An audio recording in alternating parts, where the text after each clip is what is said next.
Assalamu alaikum wa rahmatullahi wa barakatuhu, sisters. I hope and pray that you're all doing well. If this is your first time here, welcome. My name is Zahra, and I make content to support Muslim women on their journey through wifehood, womanhood, and motherhood. If that sounds interesting, then I'd love for you to subscribe and join the sisterhood, and also follow me on Instagram because that's where I usually hang out and there's a lot more content on there. So a little while ago, I did a Q&A on Instagram and I want to answer some of the most commonly asked questions. I wanted to make a video answering the question in detail so that this is here for any sisters that need any sort of advice or guidance on the same issue, inshallah. Today's question is one that I get asked all the time, and it's about wedding night fears and anxieties. You know, a lot of sisters have a lot of fear, a lot of shyness, anxiety, hesitation surrounding the wedding night and what's going to happen, and I'm scared and I'm not ready, and all of these questions. The problem is we don't have enough resources to help sisters to understand and learn more about this topic. So this is a very common concern among Muslims, and rightly so. Growing up as Muslim women, we are taught to stay away from men, to keep chaste and avoid the opposite gender completely. And then suddenly we're married and we have no idea what to expect, like literally. We don't talk to the opposite gender, we don't socialize with them, we try as best as we can to keep away from them. It can definitely feel scary, especially because we don't date or have any private alone time before getting married. So even if it's a man that you have decided, you and your family have decided that you're going to get married, you've accepted, he's accepted, you still don't get to spend any time alone together until the nikah is pronounced. So I am going to give you some advice, some tips, some nasiha. This is like big sis advice to all you younger sisters, inshallah, from someone who's been there, someone who's experienced all of this, someone who was just as scared or nervous or anxious or excited as you are. And I would love to help and support you guys along this journey.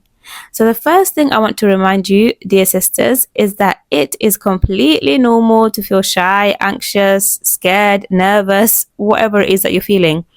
You are not alone in feeling this way, and you certainly should not blame yourself or put yourself down for feeling this way. For example, you might think, oh, what's wrong with me? I'm too shy, I'm too scared, I need to just be brave or whatever it is. Don't put yourself down like that. It's completely normal to feel shy, to feel scared, to feel anxious.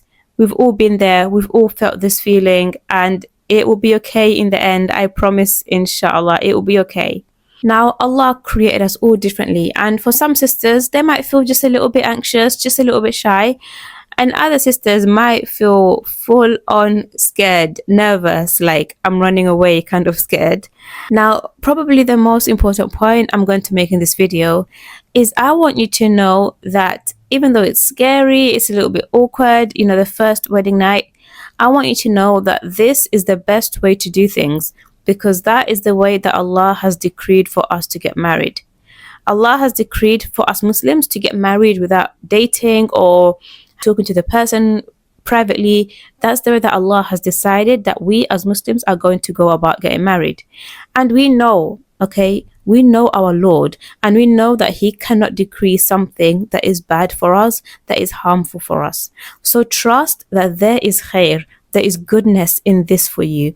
Even though you feel scared or anxious or whatever, trust that this is the best way, simply because it's what Allah has decreed for us. So ask Allah to bless the process for you, that it is a source of happiness, excitement, calmness, and confidence. Inshallah. Ameen. Ameen. So one of the most important things that I want you to know, sister, is that you should be aware of the Islamic guidelines when it comes to intimacy, okay? Because when we talk about the first night, the thing that most sisters are anxious about is obviously the part to do with intimacy. When you know the Islamic guidelines, this means that you know your rights and your duties, as well as any other practicalities surrounding intimacy. I believe that a lot of Muslim women have an anxiety around marriage and the wedding night simply because they believe that they don't have the right to say no and that they must engage in intimacy straight away as soon as they're married, right? Of course, you're going to be scared if you think about having to, be intimate straight away with someone when you didn't even take your hijab off in front of them. And then now you're just like, you have to do the most intimate things together. That is scary for anyone to imagine. There are no rulings in Islam that say that you must consummate the marriage on the first night. There's nothing in Islam that says that, okay? You do not have to do that. If you do choose to consummate the marriage on the first night, that is a decision between you and your husband, okay? It has no effect on the validity of the marriage, whether or not you engage in intimacy in the first night or before the walima or any of these other cultural things that we hear floating around, okay? When and how to consummate the marriage is a decision that should be made by the husband and the wife together. An Islamic marriage is one that is meant to have tranquility and love and mercy. And intimacy is something that Allah has made to be enjoyed for both parties, both the husband and the wife. So it makes absolutely no sense that a husband should rush or force his wife into this when she's not ready, especially during such a vulnerable time like the wedding night. Using force completely defeats the point of rahmah and mercy and tranquility that Allah has made to be the purpose of marriage.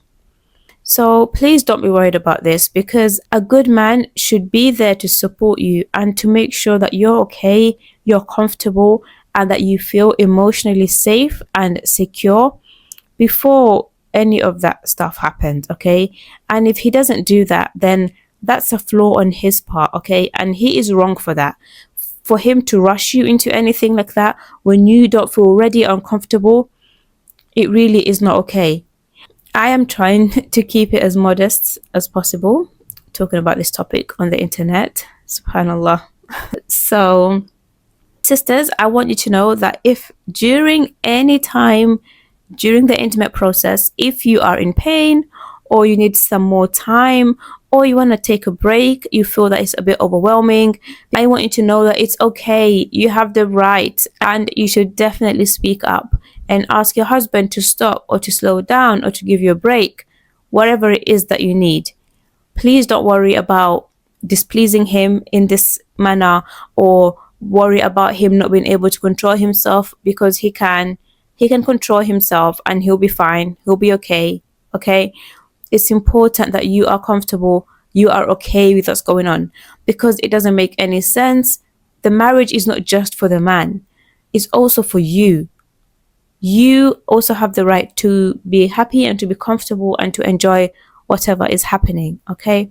Yes, one of the duties of a wife in Islam and a husband, but specifically one of the duties of the wife, is to be intimate with her husband. But that does not mean that he can just do as he wills and be forceful and inconsiderate. That's not how it works, and that's not allowed, okay? He must be kind and treat you with honor and mercy. If he doesn't do that, then you must say something. You must learn to speak assertively and obviously still being respectful, but you have to let him know that you know your Islamic rights. You know that you deserve to be treated well, and that he cannot do that. That he cannot force you into anything. There is no hadith, there is no ayah that says that a man is allowed to force his wife into intimacy. It's just wrong on so many levels, okay? And to be honest with you, I'm sure most Muslim men wouldn't even want to do that, okay? Most decent Muslim men would not want to do that. Unfortunately, a lot of men do not realize the importance of the wedding night. I believe that many Islamic marriages actually end on the wedding night. So you think you're starting your marriage, but actually the way that you start it, the way that the husband behaves towards the wife on the wedding night, marks the beginning of the end of the marriage. Let me just say that again, okay? The marriage can end on the wedding night, because the way you treat your wife on the wedding night, she will not forget it. She will never ever forget the way you treat her at this vulnerable time. Just imagine, she's left her family home, she's feeling very emotional, she's in a new surrounding, and for the first time taking even her hijab off, let alone engaging in something that is so personal and can be uncomfortable and even painful. So as a husband, this is the first time that he will have the opportunity to show his leadership by treating his wife in a respectable way. And if he does this the wrong way, it can completely ruin the marriage. But on the other hand, if he does this the correct way and he's patient and he makes sure his wife is comfortable, then it can absolutely make the marriage start off on the best grounds, because this is something that can make the wife respect him so much, because she will know that he cares about her and her feelings.